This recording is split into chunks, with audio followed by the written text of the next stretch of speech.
So, welcome back to my channel and welcome to our first video for GPE205. Today we're going to be covering the first milestone of our tank game. So as you can see, I have the tank model in here. We're going to go over the controls and everything first because I already have the game loading and running. So as you can see, I can turn, I can move, and I know it's hard to see on this screen, but here's box. And we are going to move the box.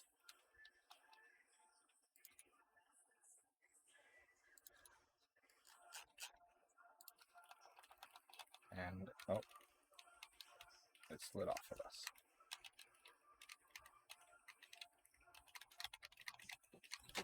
And I can push it around in a circle. Well, not in a circle, but I can push it around. And then we're going to push it off the edge of the world. Whee! Okay. So we do have our game manager. It does exist. And it only has our game manager script on it,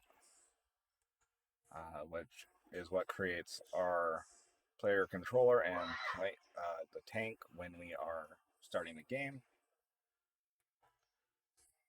As you saw, it does take player inputs to move things. Those came from the keyboard, and whenever they moved, it printed to the log,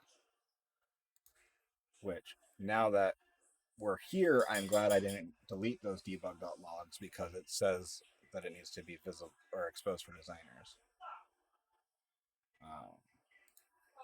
And set correctly for testing. So there is that. Let's go to our scripts. So we have our tank pawn, our player controller, our pawn, our regular controller, and the game manager. And then inside of here we have our movers, which are the tank movers and the mover class itself, with the tank mover inheriting from the mover.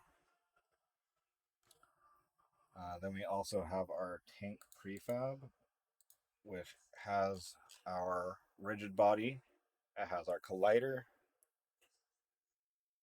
And now we can go into the code. So let's open the mover script.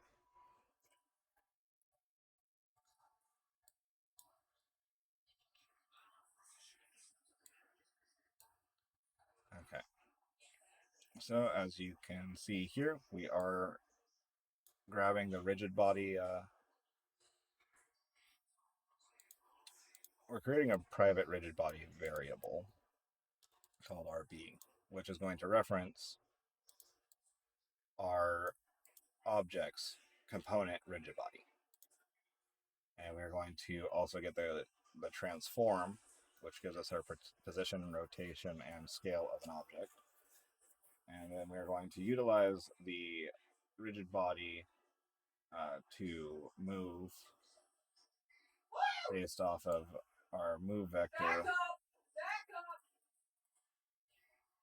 which is our direction normalized times speed times delta time, is going to go into our move position function,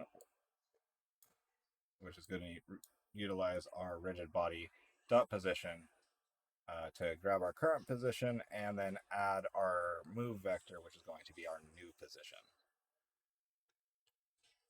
And same kind of thing going on here with rotate, except instead of having to grab all of the rigid body, we were able to use just a transform and transform using a rotate at a turn speed times delta time.